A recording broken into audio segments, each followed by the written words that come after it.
Welcome back. You're watching HFO-TV. Welcome back to HFO-TV. I'm Greg Frick, partner at HFO Investment Real Estate. We're here on part 2 of our interview with Metro Council member Sam Chase.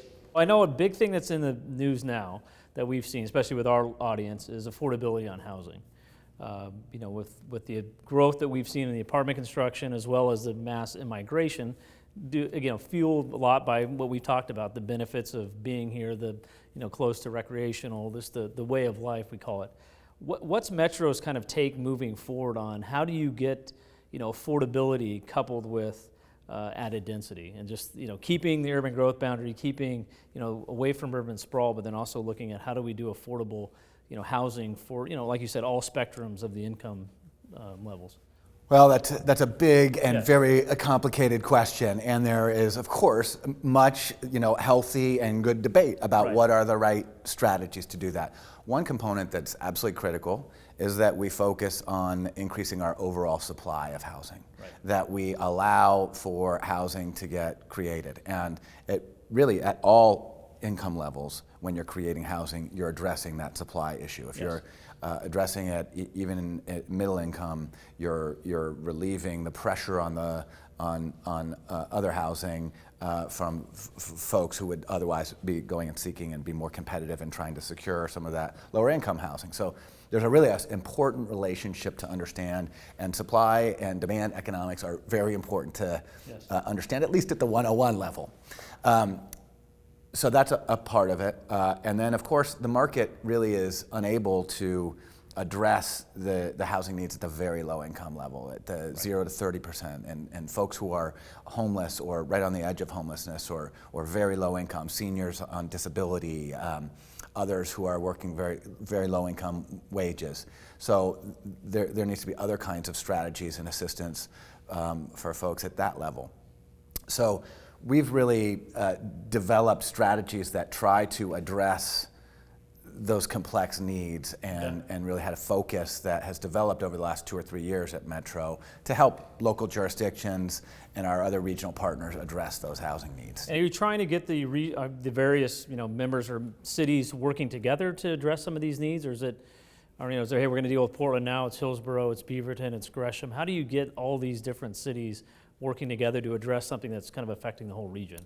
Well, therein lies much of the magic that needs to happen as well, but I will tell you, Portland can't solve it all alone. Portland's about 30% of our region's population. Okay. So Portland can't solve it all alone, Beaverton can't solve it all alone, Hillsborough can't solve it. Everybody needs to pitch in and find a way to help support this crisis. We have an affordable housing crisis for folks who are out on the street, who are homeless, who are finding themselves unable to find a place to live. It is a crisis. And so we are trying to work with jurisdictions to help them, and those jurisdictions are really understanding, and this crisis is hitting home in their jurisdictions. And so we're helping them understand, what can you do about it? What are the tools that are out there?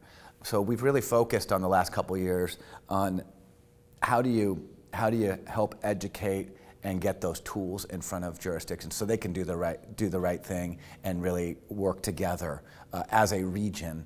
Of course, working individually, but collectively as a region to address these challenges. Address some of the needs. And then something we always talk about with a lot of our owners is, like you said, the 0 to 30 or 0 to 20. And then you hear a lot about just the affordability.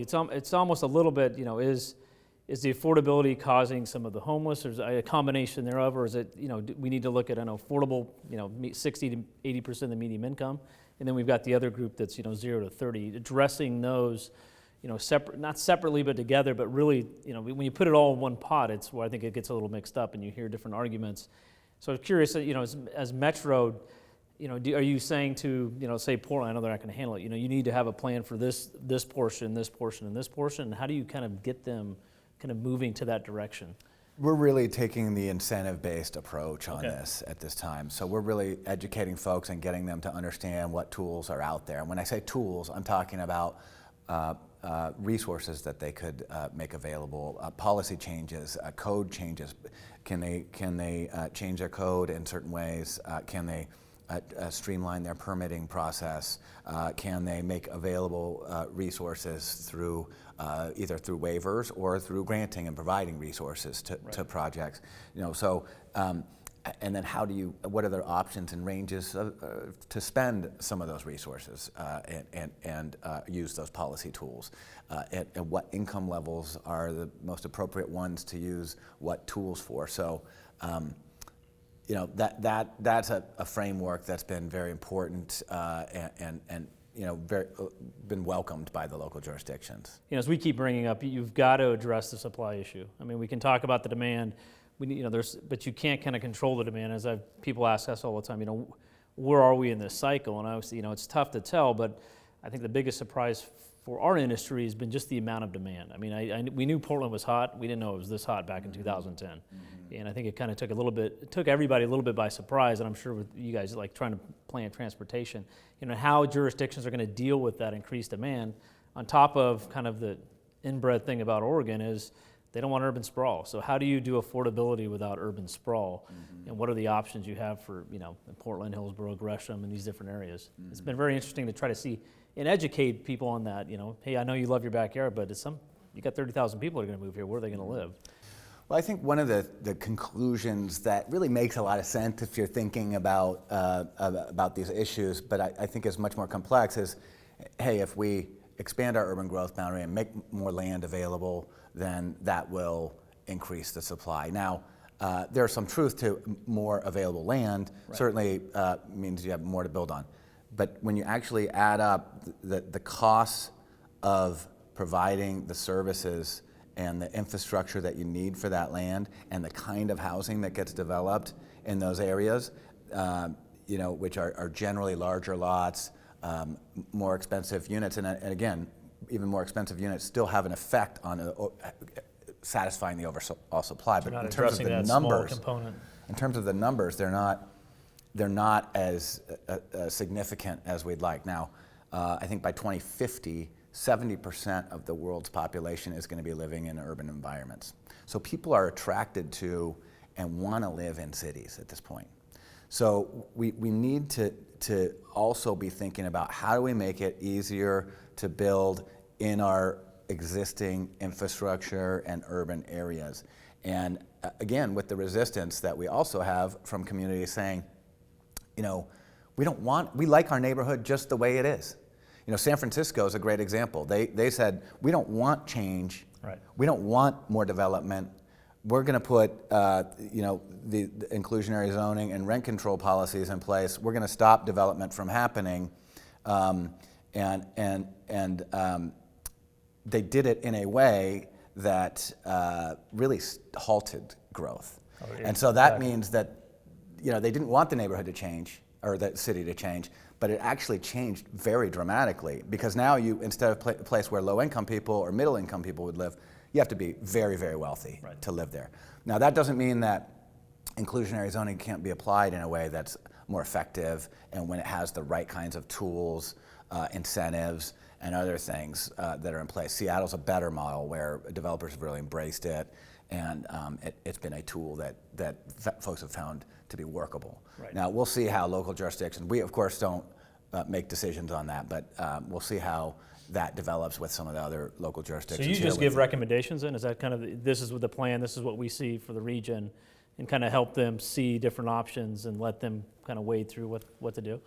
Well, so for example, this year we released a report called the Equitable Housing Challenges and Opportunities Report, and I hope folks will read that because it's a very, very helpful set of information in there. That helps educate people about what's happening in our region. What are we seeing? What are the changes? Where are we seeing the biggest challenges with affordability? And then what are the tools that we can use? How do system development charge waivers get applied? So those fees that you pay for parks or sewer or water, how can you have a strategy to waive those for affordable housing? Right. Or tax abatements for affordable housing? How can you address some of the middle income housing needs with some creative ideas, which at the same time as saying they're creative, they're not that creative because they're strategies that are time tested, which is accessory dwelling units, cottage clusters where you allow a little bit more density in certain areas, and you're using the existing infrastructure of your city. So, it makes sense to waive, development fees and have tax abatements for some of those kinds of projects, because you're not adding a tremendous amount of expense to your infrastructure because you're using existing infrastructure. And that allows you to address some of those middle income ranges without heavy subsidy. There are tools around how to streamline the permitting process and make it easier for folks to get through that process, so they don't have to be an expert in how to do development in King City and then also separately know all the rules in Portland. And so there are other ways to kind of streamline. And so those are the kinds of tools that you're discussing now. Yes. And those are in the report as an example. And so we had the report come out, and then we had really a forum where we brought all the elected leaders from around the region together to learn and understand this information in different ways and talk about what's working in their community, what's not working. How do you keep all these different communities with their own, each kind of, concerns or issues kind of all in the same boat without, one like jumping off or going the other way? I mean, I'm curious how that works in terms with Metro to, you get all these different cities together and say, here's kind of the overall plan for the region. Is it, this is what's going to, we've got the urban growth, we're not going to expand it. I mean, how do you get that, I guess, consciousness with everybody saying, hey, we're going to work together, and so to speak, and look at 30,000 foot level and not just deal with, my little single block or my little region? I mean, how do you guys work that maneuverable to get this thing going in the direction? My mother said to me at one time, which maybe many of our mothers said this, do you want to be a part of the problem, or do you want to be a part of the solution? And because we all think we can't make a difference, right? But actually, if you think of it in that framework, maybe you can make a difference. And so really right now we're starting with the cities and the jurisdictions that want to be part of that solution. Now, it's an incentive strategy, so not everybody's going to step in and say, we're going to do this at this time.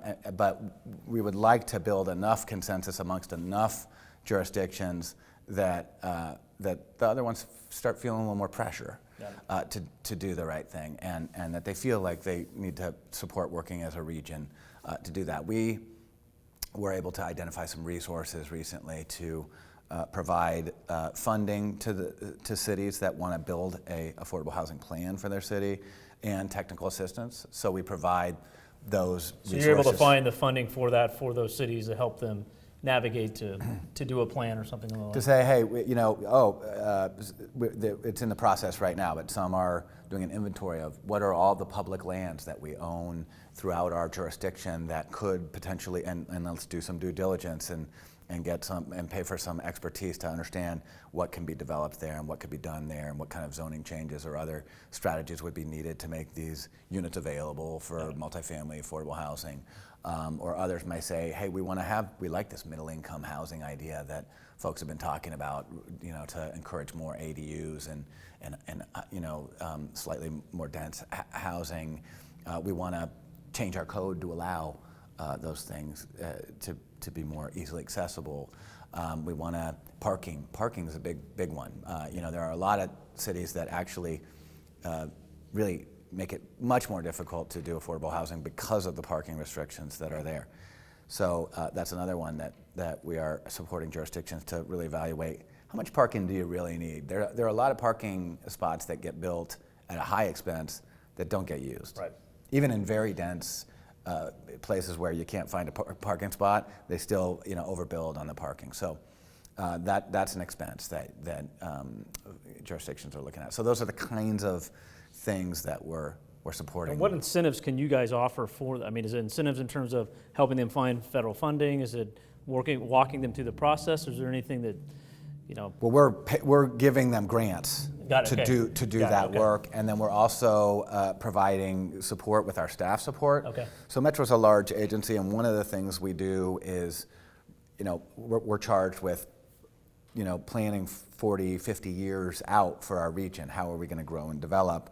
And so we have a lot of data and information about where people are growing, growth patterns, what's happening in our historic growth patterns, where projections are in terms of population increases that are incredibly accurate actually in terms of making projections. Okay. And so that's another resource that we can lend to jurisdictions as they're doing that planning. What has been the biggest surprise you've seen in the last, I'd say, 4 years in this market in terms of, is it the affordability issues, is it the amount of demand? Kind of what's been the biggest surprise, and what do you see the biggest challenges moving forward? That's a great question. And I think the biggest surprise to me is as somebody who's been working on affordable housing issues for 25 years. You've been in this for a while, yeah. And to see the explosion of affordable housing as an issue in this region, and the awareness and the understanding that people all around the region have for how important it is to address this issue. If you were somebody who was very low income, if you were somebody who was on the verge of homelessness or was homeless in the 90s, you are already dealing with a crisis, and there were already major affordable housing challenges. It is a very different climate now in terms of the number of people that are understanding what a problem this issue is. And so that's been a surprise to me to see how quickly that has exploded as an issue with a broad audience. Now, that's why I think now's the time to really make sure that we're putting the strategies in place that we've long waited for to happen. And I think this is a real opportunity for working with these local jurisdictions to do this work. To make some changes to figure out how to address this issue. What do you think brought about this kind of sudden shift? Like you said, in the 90s, there was a percentage of people that were having this issue, but like you said, now it's kind of on. I mean, you go to Seattle, you go here; those are the topics everybody wants to talk about. It's affordability, and what do you think's changed that? Is it the millennials coming in? Is it a younger demographic? Is it because it's affecting more people? It's more out in front. What do you think has kind of changed that whole? Well, I moved to this region in 1992, and I moved here because I thought, Portland would be a really cool place to live. I love fly fishing, I love skiing, I love surfing, I love backpacking, but I really want to live in a city because I grew up in a city, and it had it all. And it's been, and I didn't have a job. I saved up my money just enough to get here and try to look for a job. And people today are still doing that. Oh, I know. And they're doing it in much larger numbers. Yes. And so I think that's surprising to me that we're still getting that level of interest and excitement. It just is an amazing place. I think we've done a better job planning for a livable, really great quality of life than other areas in the country. And I think that does come in hand with making it a more desirable place to live. So that has an effect on affordability. When people say there's no effect, I say actually there is an effect. There's an effect on that, yeah. And it's not the urban growth boundary per se, and people say, oh, the urban growth boundary by being there is creating this problem. No, it's the general strategy of making this a great place to live. And I don't want to give up making this a great place to live for the sake of affordability. I want both. Right. So, and I think we can do both. And it really is achievable. We can address our affordable housing needs. We're about halfway there in terms of the amount of units that we have created. Projected that you need for it, yeah. Yeah, and so we can do it. And I think that's our big challenge, is making sure that we retain and keep this great quality of life and also address this. Well, I think it's the reason why so many people are here. I mean, people say it's the urban growth boundary. No, I say it's the immigration. I mean, we are on the map. We've been on the map for the same reason you moved here in the early 90s. It's the same reason why people are still moving here. They'll come here without jobs. They'll come here with the hope, hey, I want to live. I think there's an advantage. We're on the West Coast. But if you look up and down the different cities on the West Coast, we are one that really have done a good job. The 70s kind of planning out for growth. And now we're kind of, you've got some growing pains now that we've kind of reaped this benefit. How do you keep that creative culture and that still vibe of Portland, but also accommodating all these people moving in? And like I said, I think each city has its own, challenges where it's good. I think a Metro is on top to say, hey, look at these different avenues. Yes. Yes. I think if everybody looks at it individually, we're going to run into problems. Everybody wants to have no urban sprawl, but nobody wants density in their backyard. There's got to be somewhere in the middle. Well, I always like to say, I moved here in December of 1992, and so the people that moved here after the day I moved here shouldn't be here. But the people that moved here by then, you know, it's okay. That's actually, I mean, I'm joking. That's not a. I mean, really, we need to be accepting and understanding that people want to live here, just like we moved here, exactly. Or our parents moved here, or their parents moved here. At one point, we all moved here. Yeah. And so, how are we going to accommodate and be welcoming to others? And so, we don't want to see our neighborhoods change. They're very different today than they were 20 years ago. 20 years ago, they were very different than they were 50 years before, 100 years before. So we all have been part of that change. And to me, it's an evolving, changing, almost a living urban environment that we have to identify. How are we going to do that? Are we going to? And that's really a fundamental role for Metro is, you know, are we going to have town centers? Where are we going to accommodate? How are we going to accommodate the growth? Are we going to have centered areas where density is really welcome and feeding into our transportation and alternative transportation, so that we're not over producing more traffic? Right. How are we addressing? And there's more sidewalks and pedestrian and bikeways and open space in those more dense areas, and really thoughtfully kind of planning the kind of planned communities and intentional communities, not just kind of allowing things to happen as they may.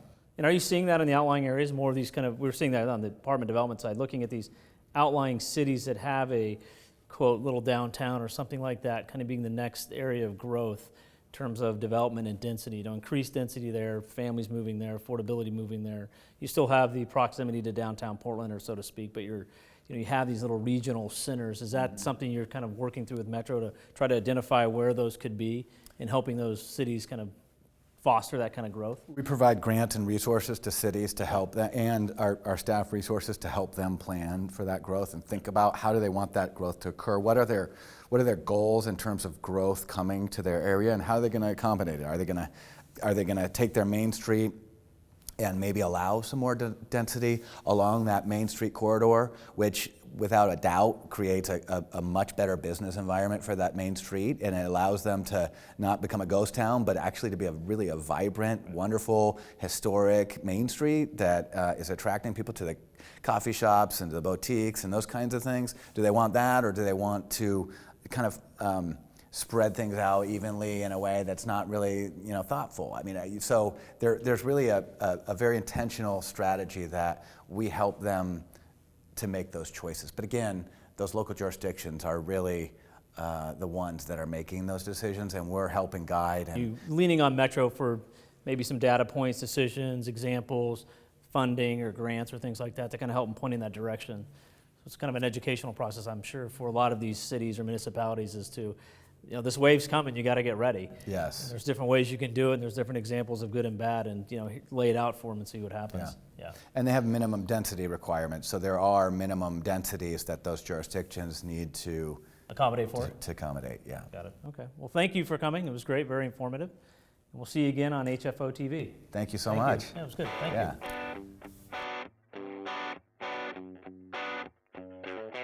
Our entire office specializes in multifamily real estate, making HFO the largest multifamily brokerage in the Pacific Northwest. Your success is our passion. Build your legacy with HFO. Call 503-241-5541 or visit our website at hfore.com for more information.